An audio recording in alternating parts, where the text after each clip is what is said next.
Hi everyone, my name is Alicia. I am an addict and this is my story. So, my father was a drug dealer and my mother was a prostitute. When I was born, my mother had no restrictions as far as what she did while she was pregnant with me. I came out with a lot of medical problems with me. So, I was actually helicoptered over to a hospital that could better care for me in the situation that I was in.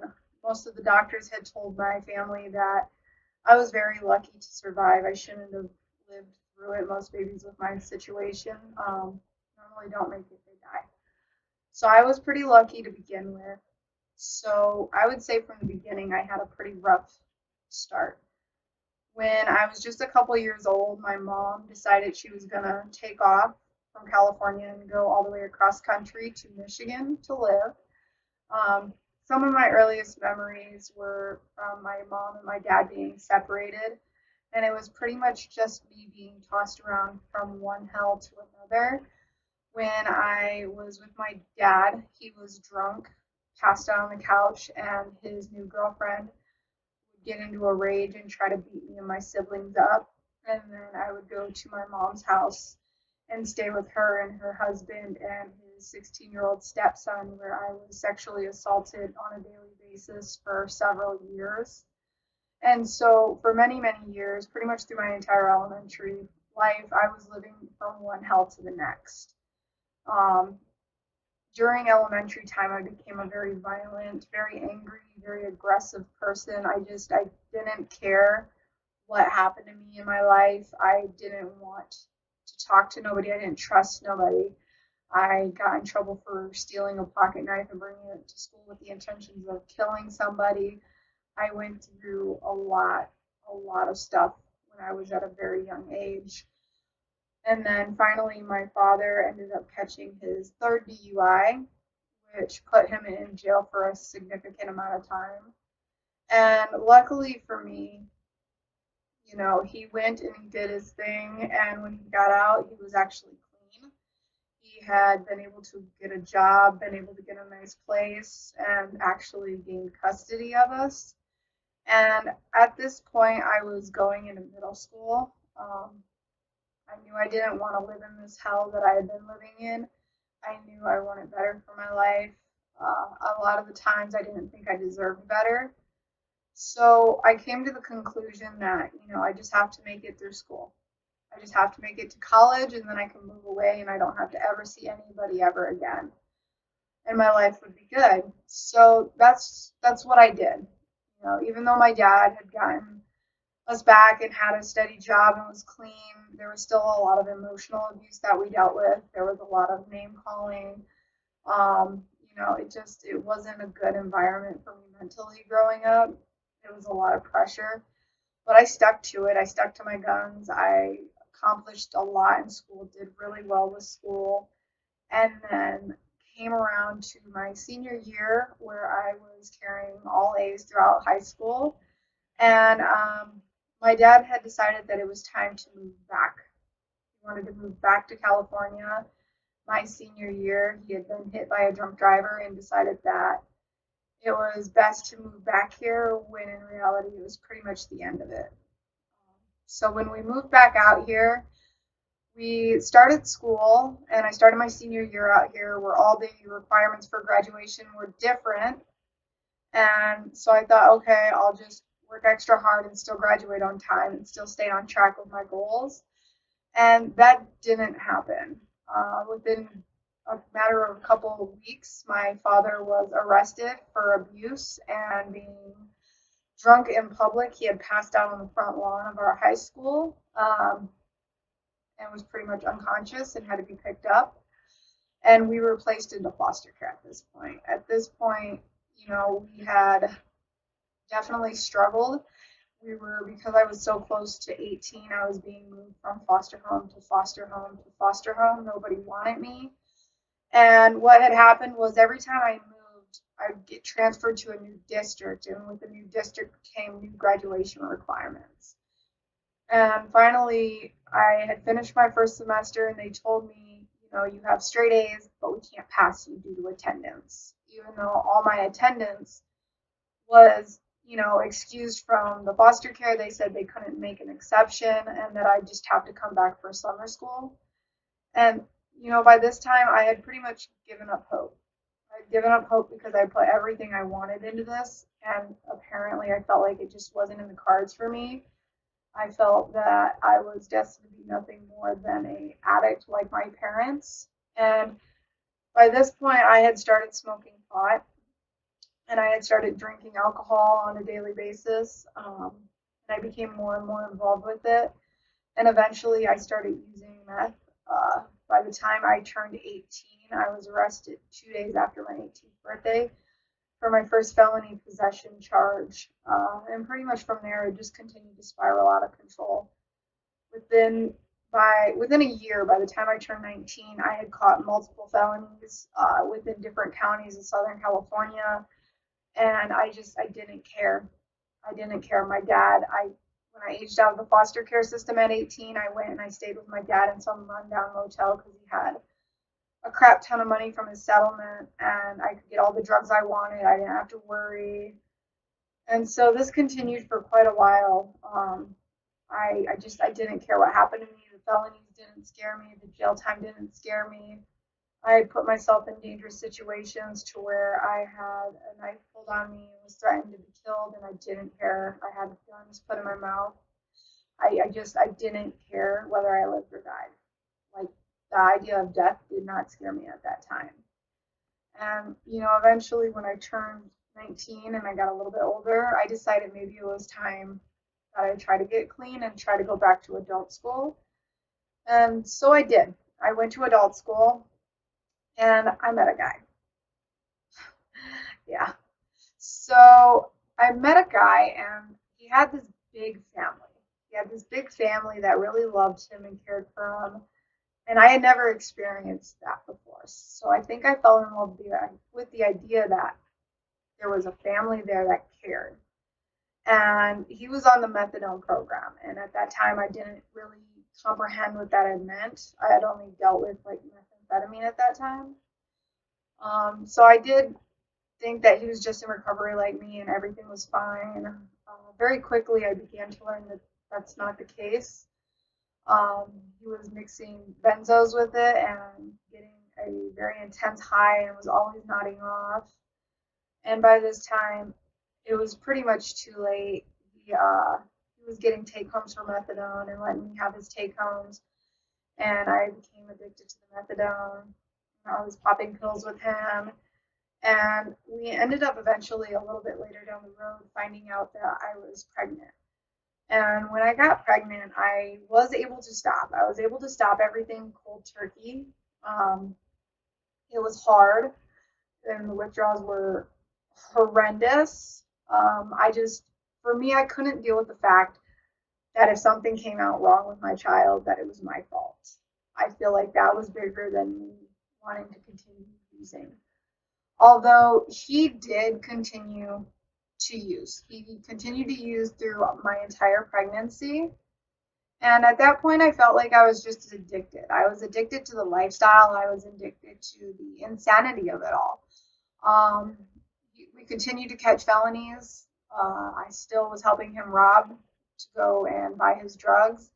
And I ended up spending a good portion of my pregnancy locked up.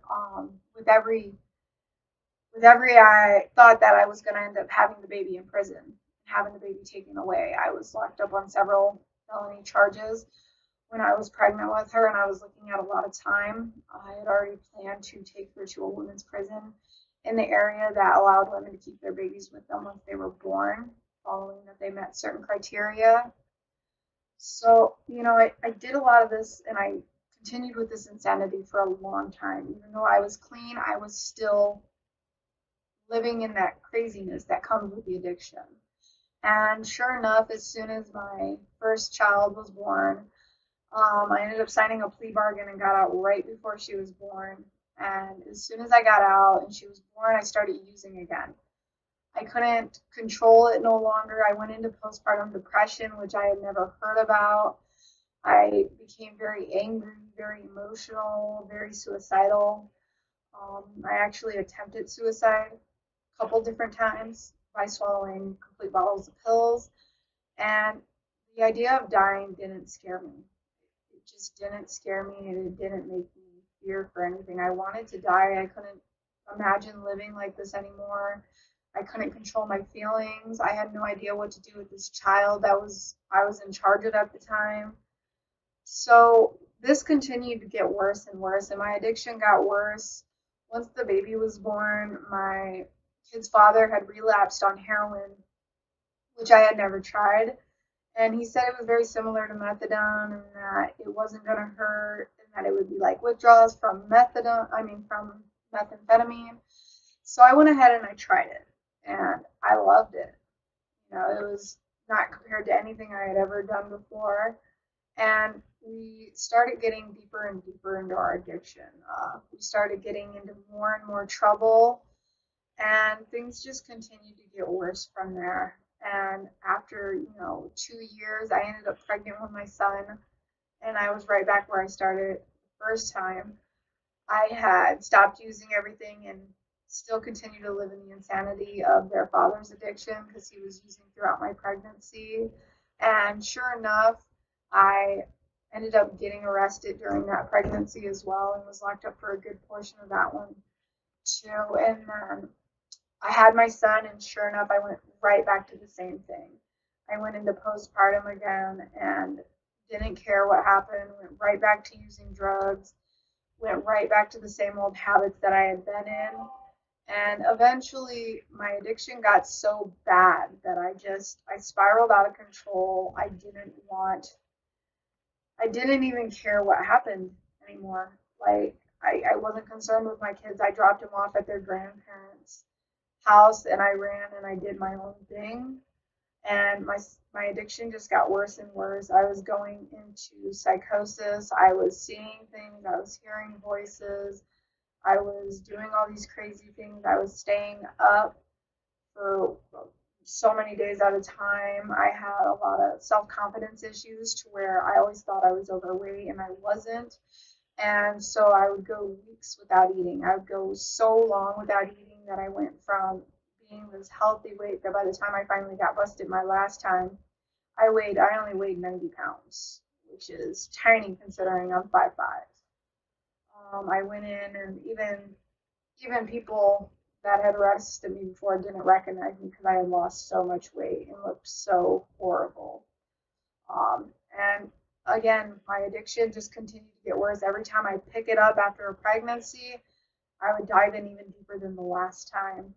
And eventually, I thought I was unbeatable. Every time I'd catch a felony, I would get a plea bargain to have it reduced as a misdemeanor because it was a new charge. And so I pretty much came to the idea that I thought I was untouchable. I thought I would never get a ton of time. And eventually that came to an end. And the last time I got busted, I was busted as a accessory to a lot of charges. I was looking at several years. By the time I was due for parole, my kids would have been adults. It was horrible. I spent so long fighting that case, and it was the worst situation I've ever been in my life. That, I thought for sure if I got out, I'd be clean. My life would be different. I just needed one more chance.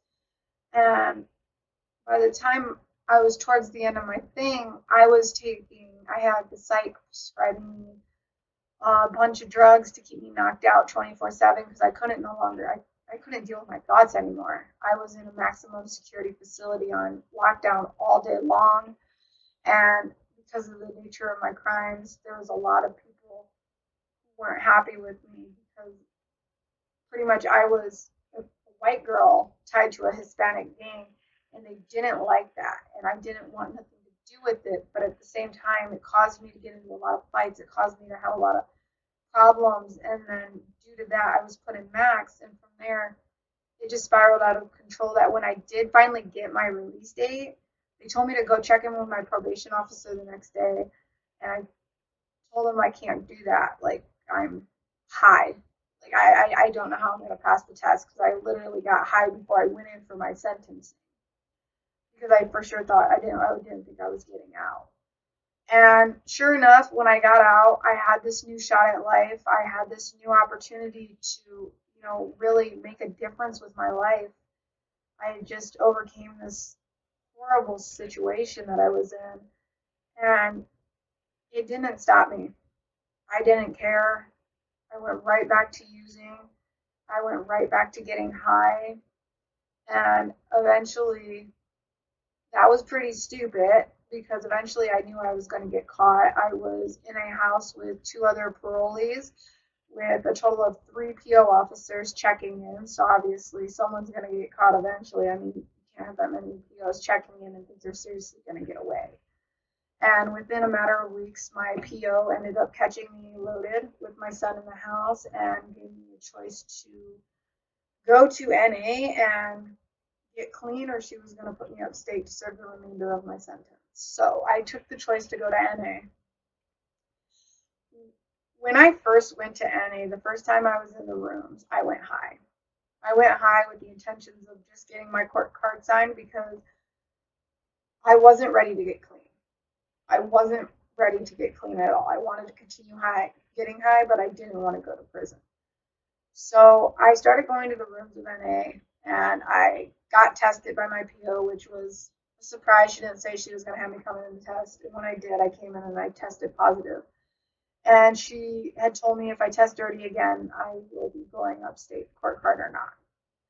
So I went home that day, and I had this moment. I had this moment where I was sitting in the room. I had the needle in my hand, and I wanted to use. I wanted to use so bad. But I knew at the same time, like, it was literally a choice I was making between my children and my drug use. And even though I knew I would lose my son, I still wanted to use. Like, mentally, in my head, I still wanted to use, and I couldn't figure out what the fuck was wrong with me. Like, I loved my kids with all my heart, I did. But I couldn't wrap my head around the fact that I wanted to use more than I wanted to be with my kids, and I couldn't understand what was wrong with me. And I started crying. I started crying and begging for something to give me the strength to get over it, because this wasn't the life I wanted, but I couldn't stop and I couldn't control it. And so I continued to go to NA, and for me, I didn't have the option to go to a fancy rehab or to go to a detox or to get all this fancy treatment. Like, it was either get clean or go to prison. And so when I detoxed on a floor, and I remember it was the most horrific experience I had ever had. I had a meth head helping me care for my son because I couldn't get up and I couldn't function to feed him when I was going through detox. And I was in a house full of other people using. It was the hardest thing to do, to get clean in a house full of people that are still using. And so I continued to do the NA, and I continued to try to get clean. And then I figured when I went to my parole office, they had told me I had a list of these self-help classes I could take. And I decided, why not? I decided to take as many self-help classes as I could, simply for the fact that it was the one place I couldn't go high. I was scared to go high because I knew they could see through my bullshit and that they would arrest me. Whereas, like, NA, it didn't scare me enough, because if I went high, they weren't going to arrest me. They weren't going to, make me go to prison. So I had to come up with a plan that was going to work for me and that was going to be able to keep me clean. Because at the same time, I couldn't stay in a house all day long with people getting high and expect myself to maintain sobriety. And it took me a long time to earn that 30-day chip, let me tell you. It took me several months. I continued to smoke marijuana and drink alcohol. And then I continued to just drink alcohol because it was legal. So it took me a long time to get that clean time. But eventually, I continued to press through, and I continued to sit there, and I continued to work at it. And eventually, I earned that 30 days, and it was an amazing feeling. But even at this point, I didn't see long-term sobriety in my future. I had been able to stack clean time before, when I got pregnant. So at this point, I didn't really see it. And then when I was nearing my 60-day mark, I got a call. Um, I got a call from my kid's grandma stating that my kid's father had died. He was found in the bathroom with, um, he was found in the bathroom naked in the middle of the night. He had died from an overdose. And my 4-year-old daughter at the time was there. I, to this day, still don't know what she's seen. I know she said she saw him go out on a thing and that he had a broken leg. But once that was done, and I went down and I picked up my daughter, and I had this conversation with my daughter, telling her that her dad was no longer with us and that she would never see him again. I think seeing the look in my child's eyes and having to tell my child that, I feel like that was the changing point for me. That was the time that I knew I wasn't ever going to use again, because I never wanted to have anybody tell my child that neither one of their parents were there because they decided to choose the drugs over them. I couldn't live with that. And for me, that was the point that changed my life forever, was having to tell my daughter that. It was one of the hardest things I've done in my life, and it's something I will have to continue to live with for the remainder of my life. And from there, I started building time, and I continued to go to meetings. I got a job, and I started being a productive member of society. And I started to build time, and as the months passed, it seemed to get easier and easier. And it took a lot for me to get there. It took a lot of work, and it took a lot of effort. And even once I hit sobriety, I still struggled with anxiety, depression, bipolar. And after about a year of being in sobriety, I ended up having my father overdose on my birthday. He died from an overdose on my birthday. I got the call, and I went in, and he was on life support. And that was another tough decision for me. That was another really, really tough decision that I had to do, was for me, because the only family I had was my brother and my father, and both of them were addicts. I had to come to terms with the fact that as long as I kept those ties and I kept those connections, I was never going to get clean. And as long as I stayed with my kid's father, who was using the heroin, I was never going to stay clean. And that was the biggest change for me ever, was cutting ties to these relationships and learning I could no longer save them. I had to save myself before I could try to save everyone. And so when I lost both my kid's father and my dad, it became very hard. It became very hard on me, because I realized that, the only person I did end up saving was myself. And for me, luckily, I get to see my kids every day, and I get to see the joy in their face, and I get to see them meet all these milestones, and it makes it worth it to me to be able to say that I did whatever it took to get clean for them, because it was for sure not an easy thing to do. I literally had to lose the only people I had in my life in order to save my own, which was a really hard decision for me to make. And I ended up beginning to work in recovery. I ended up making my life into this amazing opportunity, to where now I go in and I teach. I teach in IOP programs on how to get your nutrition back up. I am able to travel the country and do interventions. I do homeless outreach. I take my kids on homeless outreaches with me to show them that, people are just people. And if you're an addict struggling, no matter what your situation is or where you're at, you deserve help. You deserve to live a life that's beyond anything you could imagine in your addiction. And, I really hope someone benefits from this story, because I tell you what, all the odds were stacked against me. Everybody in my life told me I was a piece of shit and that I wasn't going to amount to anything. And that my addiction was going to kill me. And here I am. You know, I was discharged from my PO, and she said she was absolutely amazed. She never saw me getting off of supervision ever. So it is possible. It is possible. All you have to do is reach out and ask for help, and just know that, you know, there is help out there. So I appreciate everybody listening to my story, and honestly, I hope you do share this video and share some hope. And I appreciate Earl for letting me go on and tell my story. Have a good night.